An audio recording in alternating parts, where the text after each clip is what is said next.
नमस्कार.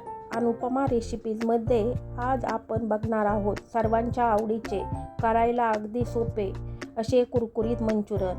बाहेर मिळतात तसे कुरकुरीत मंचुरन घरच्या घरी कसे बनवायचे ते पाहणार आहोत. त्यासाठी मी काही टिप्सही सांगणार आहे, तेव्हा व्हिडिओ शेवटपर्यंत नक्की पहा. चला तर आता रेसिपीला सुरुवात करूयात. मंचुरन बनवण्यासाठी मी इथं एक कोबीचा ताजा गड्डा घेतलेला आहे.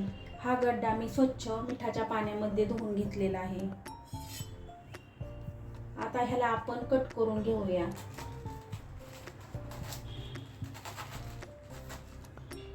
आता हा कोबी आपल्याला किसून घ्यायचा आहे. आता किसण्यासाठी मी इथं ही किसणीचा वापर करत आहे. तुमच्याकडे चॉपर असेल तर तुम्ही चॉपरही वापरू शकता. फक्त खीस करताना ही गोष्ट लक्षात ठेवायची, आपल्याला जास्त बारीक खीस करायचा नाही, तो थोडासा जाडसरच ठेवायचा. कारण जास्त बारीक जर खीस बनवला तर आपले जे मंचुरन आहेत ते चिवट बनतात.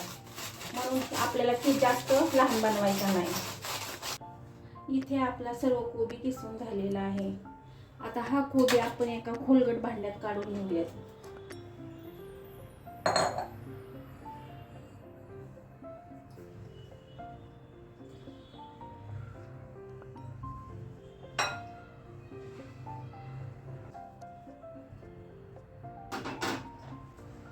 आता ह्यामध्ये आपल्याला चवीपुरतं मीठ घालून घ्यायचं आहे.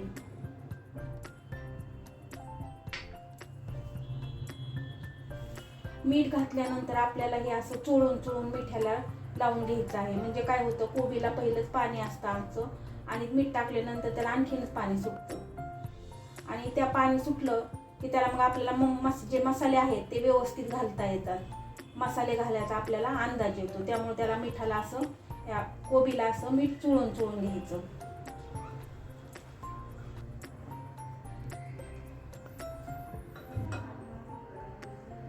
हे बघा, आपल्या कोबीला एकदम छान पाणी सुटलेले आहे. ह्या पाण्यामुळे आपल्याला वरून पाणी घालायची गरज पडत नाही. आता ह्यामध्ये आपण आपले मसाले घालून घेऊयात.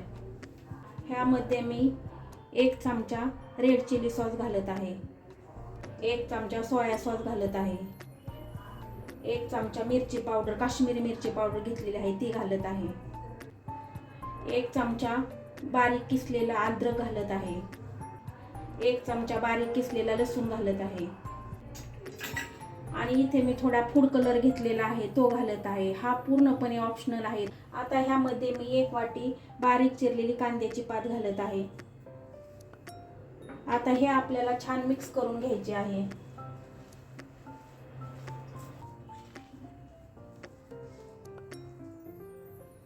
आता ह्यामध्ये मी अर्धा वाटी मैदा घेतला आहे तो घालत आहे, अर्धी वाटी कॉर्नफ्लॉवर घालत आहे. याचे प्रमाण तुम्ही कमी जास्त करू शकता, कारण ह्यामध्ये आपल्याला पाण्याचा वापर करायचा नाही. ह्यामध्ये जेवढे पीठ पावेल तेवढेच आपल्याला घालायचे आहे. त्यामुळं पीठ कमी जास्त होऊ शकतं. आता हे पुन्हा छान मिक्स करायचे आहे.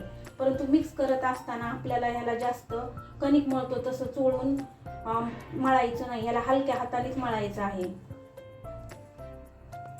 हे बघा, आपले पीठ भिजून झालेले आहे आणि ह्याला छान बाइंडिंग आलेले आहे.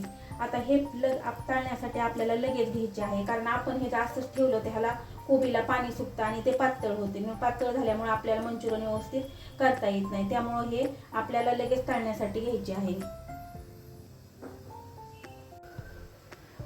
मंचुरन तळण्यासाठी इथं मी कढईमध्ये तेल गरम करायला ठेवले आहे आणि आपले तेलही तापलेले आहे. आता आपण ह्यामध्ये मंचुरन सोडूयात. मंचुरन सोडत असताना आपल्याला त्याचे गोळे बनवायचे नाही. ते आपल्याला भाज्याप्रमाणे त्यामध्ये आपल्याला मंचुरन सोडायचे आहेत. अशा पद्धतीने आपल्याला मंचुरन सोडायचे आहेत.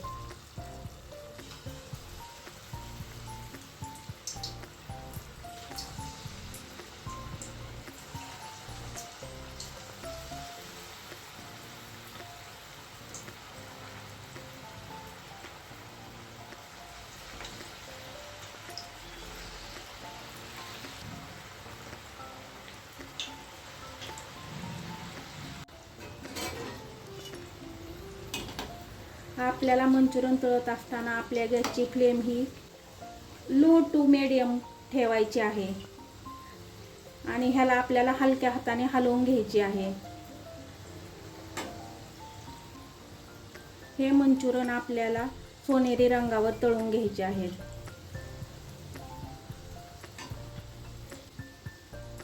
आपल्या मंचुरनला छान सोनेरी कलर आलेला आहे. ते आता आपण एका भांड्यामध्ये काढून घेऊया.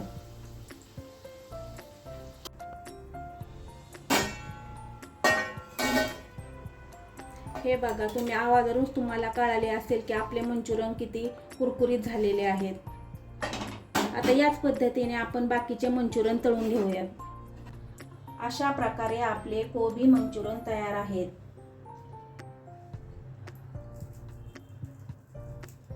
हे बघा, ते किती कुरकुरीत झालेले आहेत.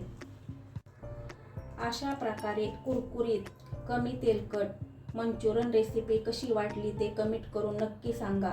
आणि आवडली असल्यास एक लाईक करायला विसरू नका. पुन्हा भेटूया अशाच नवीन रेसिपीसह. तोपर्यंत धन्यवाद.